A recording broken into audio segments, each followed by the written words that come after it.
Hey, what's going on, everybody? This is Tyrone back with Tech Life. And in this video, we have an interesting network update from Verizon. We knew earlier in the year that Verizon delayed its 3G shutdown, and they now have a new target date, according to Mike Dano at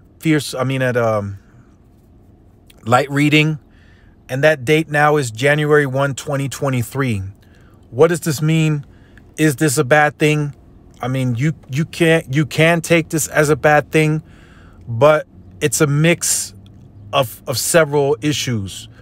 Verizon says they're still working through its customer base, getting them onto newer technology phones. That's still happening. I'm sure there are still gaps out there that need to be covered. Some areas that have taller trees, LTE is not penetrating, so 3G kicks in. So you still at least have some voice and text to use. And Verizon has to put cell sites there for LTE to fill in.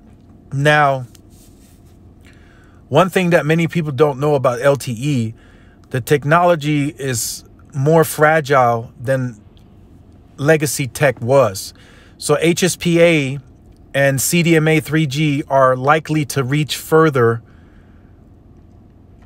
when LTE cuts out. So that's something that these carriers are taking into consideration as they plan these network shutdowns, well, the legacy shutdowns. So HSPA, when LTE drops off and all else fails, sometimes you still have HSPA. I still see that here with AT&T. I go inside a store, instead of dropping to no service because there's no cell site nearby, the phone drops me down to HSPA.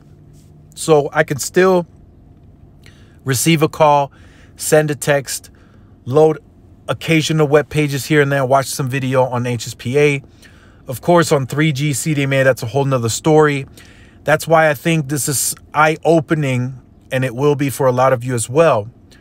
We've had issues moving people from 3G to LTE, and we've already been through a whole decade of LTE, and people are still on older phones.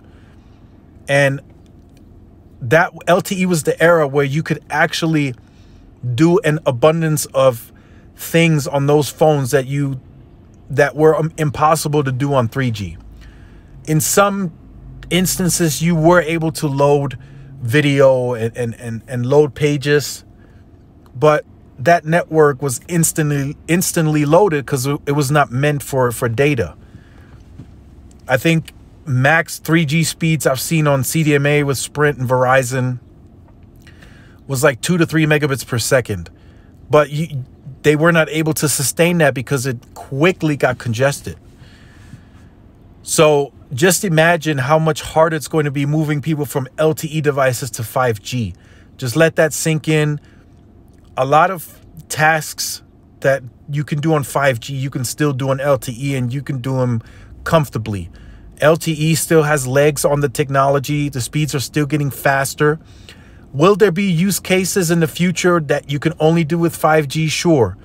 But the basics can still be handled very, very comfortably on the LTE technology in 2021. So let me know what you think about this. I just wanted to throw that in there for you guys.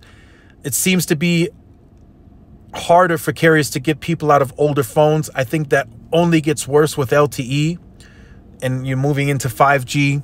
So LTE may stick around for way, way longer than any 3G and HSPA ever will. LTE would be the fallback, although many are already saying the NR technology for 5G is much better technology. It reaches further. It's not as fragile as LTE. So we'll see. We'll see as that advances. But let me know what you think about that in the comment section down below. If you are new to the channel or you have been on the channel and you have not yet liked, share, subscribe, make sure you do so. Hit the notification bell so you are notified when I do upload content. Make sure to follow all of the social media outlets for more interaction and updates. This is Tyrone with Tech Life. Thanks again for watching. I'll see you guys in the next one. Peace.